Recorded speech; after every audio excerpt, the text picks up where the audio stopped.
I'll tell you who's in trouble today, Suella Braverman. When is she not? And I mean that in all seriousness, because every time she opens her mouth, people really seem to lose their minds and be calling for her sacking. Well, today it's all kicked off again because she did an article in the Times newspaper.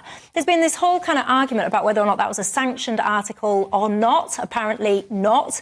But the gist of it was she's saying that during the protest, the police essentially have double standards. So, for example, during the COVID protests, people were kind of, if you did something that you shouldn't have been doing, the police were on you, like really, really on you, then flip over to the BLM, Black Lives Matter protests, and the police basically allowed people to break the rules instead of arresting them, taking the knee in solidarity. Is there double standards in policing? Yeah, but I don't think it works quite on the basis of equality, because actually the right don't march. There are very few right-wing marches.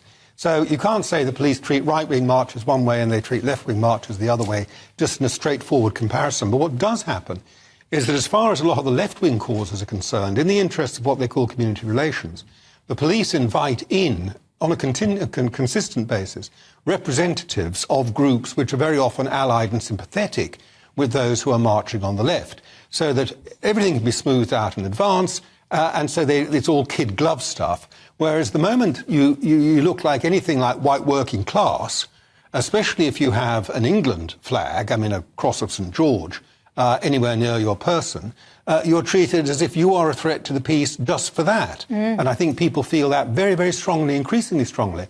And I thought this was actually quite a carefully considered article and that she wrote today. And it's very interesting that the people who are furious about it are not saying that she was wrong. They're saying she shouldn't have said it, which is a very different type of argument. They don't like these things being exposed.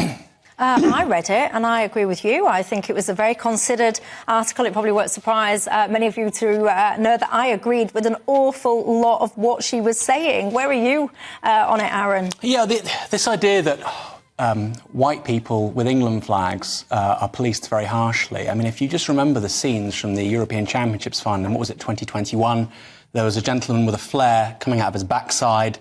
Thousands of people in London. You probably remember the England-Italy final. I remember. Well, it was policed very lightly. I will have to slightly correct you there on that, Daniel. It wasn't a right-wing march. No, but it was lots of people who were being policed. Club, but it was an yeah, but it was policed in a very light touch way.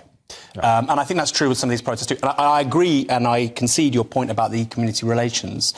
What I would say on Suella Braverman is she talks a lot. She doesn't seem to do very much. She has talked about, I think, a reasonable distinction in the treatment of people who were anti-vaxxers, anti-vax protests, and the BLM protests in 2021. She's spoken about that. I think that's a reasonable point to make. Guess who was Attorney General in 2021? Suella Braverman. So it's almost like she's a... She'd have had no say over. But it's almost... Attorney General. She's the legal advisor to the government. She's now the Home Secretary. She's one of the most powerful politicians in the country. It's almost like she's a journalist or a pundit. When in fact, no, you're one of the people who commands one of the major levers of power in this country. Well, that is the point. She does not command. Well, she does, because the Metropolitan Police Service is answerable to the Home Secretary. She does not command the police, not only, it's also to the Mayor, and she does not command the police at an operational level. And of course, what we've seen is the government havering about whether it should be trying to command the police to do something and backing off. And a lot of people would say that was the right thing to do, that you should leave these decisions to the man in charge on the ground, Rowley. Two sides to that argument. But I don't think it's fair to say that she is the most powerful person. She could snap her fingers. I'm not saying that. And the police would ban these marches. OK, here's a question. She is always in the headlines. What has she accomplished as a politician? You tell me. The good people of Fareham have voted this person repeatedly. What has she accomplished? Well, that would take too much time on a short show, segment of the show like... Give us the top one. Just give me the top one. She is, I am sure, going to be successful in a matter of days in the Supreme Court when they give their judgment on the Rwanda deportation policy. And she'll have put that in place in an imaginative and effective way, and we'll see it being implemented.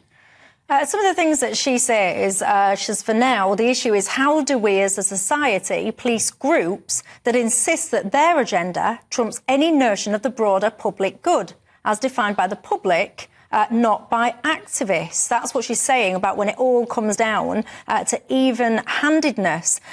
She talks about, she doubles down, she stands by her definition and description of these marches as being hate marches. She says that I don't believe the marches are merely a cry for help for Gaza. They are an assertion of primacy by certain groups, particularly Islamists, she says. Do you agree with her on that? No, I think it's nonsense. I know many Jewish people who've been on these protests. Yesterday or the day before, you had Alex Chalk, one of her colleagues in the cabinet, disagree with her, frankly. He said there are many good people on these protests, like any protest. There'll be good and bad. I think it's naive to say that there are no bad people on these protests, of course. But I think on Saturday we'll be seeing a very large protest, larger than any so far.